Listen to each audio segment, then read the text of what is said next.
ಇದು I news impact. ನಕಲಿ medical ಸರ್ಟಿಫಿಕೇಟ್ನ print ಮಾಡಿಸ್ಕೊಂಡು ವೃದ್ಧಾಪ್ಯ ವೇತನ ತೆಗೆದುಕೊಳ್ಳಿದ್ದ ಅನೇಕರಿಗೆ ಈಗ ಬಿಸಿ ಮುಟ್ಟಿದೆ. ಡಾಕ್ಟರ್ಗಳ ಹೆಸರೇಳಿಕೊಂಡು ನಕಲಿ ಸಹಿ ಶೀಲು ಹಾಕಿಸ್ಕೊಂಡು ವೈದ್ಯಕೀಯ ಪ್ರಮಾಣ ಪತ್ರ ತೆಗೆದುಕೊಂಡು ಬಂದು ಕೆಲ ತಾಲೂಕು ಅಧಿಕಾರಿಗಳ VA RAಗಳಿಗೆ ಲಂಚ ತಿನ್ನಿಸಿ ನಕಲಿ ವೈದ್ಯಕೀಯ ಪತ್ರ ಪಡೆದುಕೊಂಡವರಿಗೆ ಅಂತೂ ಇಂತೂ ಶಾಕ್ ಆಗಿದೆ. ಇನ್ನು ನಾವು ಕಳೆದ 4-5 ದಿನಗಳಿಂದ ಪೆನ್ಷನ್ ಪಡೆಯೋದಕ್ಕೆ ಅರ್ಹತೆ ಇಲ್ಲದವರು ನಕಲಿ ಫೇಕ್ ಸರ್ಟಿಫಿಕೇಟನ್ನು ಮಾಡಿಸ್ಕೊಂಡು ಪೆನ್ಷನ್ ಜಾರಿ ಮಾಡಿಸ್ಕೊಂಡವರ ವಿರುದ್ಧ ಸುದ್ದಿ ಪ್ರಸಾರ ಮಾಡ್ತಾನೆ ಇದ್ವಿ. ಪೆನ್ಷನ್ ಆರ್ಡರ್ ಕಾಪಿಯನ್ನು ಮುಟ್ಟುಗೋಲು ಹಾಕಿಕೊಳ್ಳಿ ಅಂತಲೂ ಕೂಡ ನಾವು ಹೇಳ್ತಾ ಇದ್ವಿ. ಇದು ಬರೋಬ್ಬರಿ 2 ವರ್ಷಗಳಿಂದ ಕೂಡ ಈ ನಕಲಿ ಸರ್ಟಿಫಿಕೇಟ್ ದಂಧೆ ನಡೀತಾ ಇತ್ತು. ಸರಗೂರು ತಾಲೂಕಿನಾದ್ಯಂತ ಎಗ್ಗಿಲ್ಲದ ಮೆಡಿಕಲ್ ಸರ್ಟಿಫಿಕೇಟ್ಗಳ ದಂಧೆ ನಡೀತಾ ಇತ್ತು. ಸರಗೂರು ತಾಲೂಕಿನಾದ್ಯಂತ ಇರುವಂಥ ಡಾಕ್ಟರ್ಗಳ ಹೆಸರು, ಸಹಿ ಮತ್ತು ಶೀಲ್ಗಳನ್ನು ಬಳಸಿ ನಕಲಿ ದಾಖಲೆಯನ್ನು ಸೃಷ್ಟಿ ಮಾಡಿಕೊಂಡು ವರ್ಷಗಳಿಂದ ವೃದ್ಧಾಪ್ಯ ವೇತನ ತಗೊಳ್ತಾ ಇದ್ರು. ಇನ್ನು ಐ ನ್ಯೂಸ್ ಇದರ ಬಗ್ಗೆ ತನಿಖೆಯನ್ನು ನಡೆಸಿದಾಗ ಅನೇಕರು ಸಿಕ್ಕಾಕೊಂಡಿದ್ರು.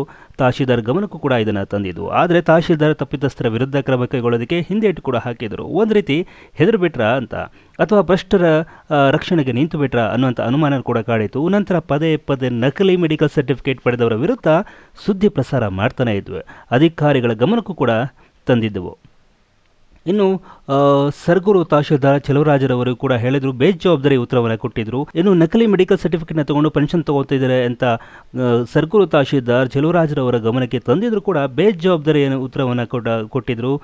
ಬೇಜವಾಬ್ದಾರಿ ಉತ್ತರವನ್ನು ಕೊಟ್ಟು ಜಾರ್ಕೊಂಡಿದ್ರು. ಆದರೆ ಈ ವಿಷಯವನ್ನು ನಾವು ಇಲ್ಲಿಗೆ ಬಿಡಲಿಲ್ಲ. ಉಪವಿಭಾಗಾಧಿಕಾರಿಗಳ ಗಮನಕ್ಕೂ ಕೂಡ ತಂದು ತಹಶೀಲ್ದಾರ್ ಅವರ ವರ್ತನೆ ಬಗ್ಗೆ ಬೇಸರ ವ್ಯಕ್ತಪಡಿಸಿದ್ವು. ನಕಲಿ ಸರ್ಟಿಫಿಕೇಟ್ ಪಡೆದು ಪೆನ್ಷನ್ ತಗೋತಿದ್ದಾರೆ ಸರ್, ಎಲ್ಲ ಗೊತ್ತಿದ್ದು ತಹಶೀಲ್ದಾರ್ ಸುಮ್ಮನಿದ್ದಾರೆ, ತಹಶೀಲ್ದಾರ್ ಮೇಲೆ ಕ್ರಮ ಕೈಗೊಳ್ಳಿ ಅಂತ ಉಪವಿಭಾಗಾಧಿಕಾರಿಗಳಾಗಿರುವಂಥ ಶ್ರೀ ವರ್ಣಿತಾ ನೇಗಿ IAS ರವರಿಗೂ ಕೂಡ ಕರೆ ಮಾಡಿ ಕಾರ್ಯಕ್ರಮದಲ್ಲಿ ಮಾತಾಡಿರ್ತೀವಿ. ನಂತರ ವರ್ಣಿತಾ ನೇಗಿ ಉಪವಿಭಾಗಾಧಿಕಾರಿಗಳು ತಕ್ಷಣವೇ ಸರಗೂರು ತಹಶೀಲ್ದಾರ್ ಚೆಲುವರಾಜುರವರಿಗೆ ನಕಲಿ ಸರ್ಟಿಫಿಕೇಟ್ ಅನ್ನು ವಶಕ್ಕೆ ಪಡೆದು ಸರ್ಟಿಫಿಕೇಟ್ ತಯಾರು ಮಾಡಿಕೊಂಡವರ ವಿರುದ್ಧ ಕ್ರಮ ಕೈಗೊಳ್ಳಿ ಅಂತ ತಾಕೀತು ಮಾಡ್ತಿದ್ದ ಹಾಗೆ ಎದ್ನೋ ಬಿದ್ನೋ ಅಂತ ಸರಗೂರು ತಹಶೀಲ್ದಾರ್ ಮಿಸ್ಟರ್ ಚೆಲುವರಾಜರವರು ಆಕ್ಟಿವ್ ಆಗಿಬಿಡ್ತಾರೆ. ಅಷ್ಟರಲ್ಲಿ ನಾವು ಸುದ್ದಿ ಕೂಡ ಪ್ರಸಾರ ಮಾಡಿದ್ವು. ತಹಶೀಲ್ದಾರ್ ಚೆಲುವರಾಜರವರ ಬೇಜವಾಬ್ದಾರಿ ಹೇಳಿಕೆ ವಿರುದ್ಧ ಸುದ್ದಿ ಮಾಡಿ ಪದೇ ಎಚ್ಚರಿಸಿದ್ವು. ಇದರ ಪರಿಣಾಮ ಇಲ್ಲಿ ನಕಲಿ ಸರ್ಟಿಫಿಕೇಟ್ಗಳನ್ನು ಮುಟ್ಟುಗೋಲು ಹಾಕಿಕೊಂಡು ಪೆನ್ಷನ್ ಆರ್ಡರ್ ಕಾಪಿಯನ್ನು ಪಡೆದವರಿಗೆ ಈಗ ಶಾಕ್ ನೀಡಿದ್ದಾರೆ.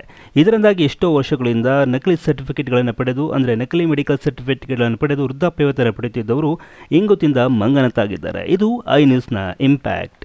ಇನ್ನು ಪದೇ ಸುದ್ದಿ ಪ್ರಸಾರ ಮಾಡಿ ತಹಶೀಲ್ದಾರ್ಗೆ ಪ್ರಶ್ನೆ ಕೂಡ ಮಾಡ್ತಾ ಇದ್ವಿ.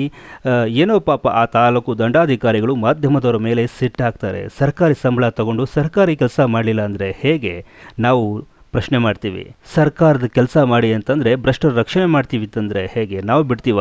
ಇಲ್ಲ. ನಾವು ತಹಶೀಲ್ದಾರ್ ಅನ್ನೋ ಅಹಂ ಏನಾದರೂ ನಿಮಗಿದೆಯಾ? ಅದಕ್ಕೂ ನಾವು ಕೇರ್ ಮಾಡಲಿಲ್ಲ. ನೀವು ನಿಮ್ಮ ಕರ್ತವ್ಯ ಮೆರೆತರೆ ನಾವು ಅದನ್ನು ಪ್ರಶ್ನೆ ಮಾಡ್ತೀವಿ. ಚೆಲುವರಾಜರವರೇ, ನಿಮಗೆ ಇದಕ್ಕೂ ಮುಂಚೆ ಕಂಪ್ಲೇಂಟ್ ಬಂದಾಗ ಯಾಕೆ ಕ್ರಮ ಕೈಗೊಂಡಿಲ್ಲ? ಇಷ್ಟು ವರ್ಷಗಳು ಬೇಕಾಗಿತ್ತಾ? ಅಥವಾ ಯಾರ ಬಳಿ ನೀವು ಮರ್ಜಿ ಆಗಿದ್ದೀರಿ? ನಿಮ್ಮ ಕೈ ಕೆಳಗಿನ ಅಧಿಕಾರಿಗಳು ಇಷ್ಟೆಲ್ಲ ಅಕ್ರಮ ಮಾಡ್ತಾ ಇದ್ದರೂ ಕೂಡ ನಿಮಗೆ ಗೊತ್ತಿಲ್ವಾ ಅನ್ನೋದು ಅನೇಕರು ಕೂಡ ಕೇಳ್ತಿದ್ದಾರೆ. ಇನ್ನು ಎನಿವೇಸ್, ಈಗ ನಕಲಿ ಮೆಡಿಕಲ್ ಸರ್ಟಿಫಿಕೇಟ್ಗಳನ್ನು ಮುಟ್ಟುಗೋಲು ಹಾಕ್ಕೊಂಡು ವೃದ್ಧಾಪ್ಯ ವೇತನ ಆರ್ಡರ್ ಕಾಪಿಯನ್ನು ಕ್ಯಾನ್ಸಲ್ ಮಾಡಲಾಗಿದೆ. ಅಷ್ಟೇ ಅಲ್ಲ, ವೃದ್ಧಾಪ್ಯ ವೇತನ ಕ್ಯಾನ್ಸಲ್ ಮಾಡಿದರೆ ಸಾಕ? ಇಂಥವರು ಸರ್ಕಾರದ ಹಣ ತಿಂದಿದ್ದಾರಲ್ಲ ಇಷ್ಟು ವರ್ಷ, ಅವರ ಮೇಲೆ ಯಾಕೆ ಕ್ರಮ ಇಲ್ಲ? ಅವ್ರ ಮೇಲೆ ಯಾಕೆ FIR ಹಾಕಲ್ಲ ತಹಶೀಲ್ದಾರ್ ಅವರೇ? ಅಷ್ಟೇ ಅಲ್ಲ, ಸರಗೂರು ಶ್ರೀಕೋಟೆ ತಾಲೂಕಿನಾದ್ಯಂತ ಇನ್ನೂ 106 ಮೆಡಿಕಲ್ ಸರ್ಟಿಫಿಕೇಟ್ಗಳು ಪ್ರಿಂಟ್ ಆಗಿವೆ. ಅವುಗಳ ಬಗ್ಗೆಯೂ ಕೂಡ ಮುಂದಿನ ದಿನಗಳಲ್ಲಿ ನಿಮ್ಮ ಮುಂದೆ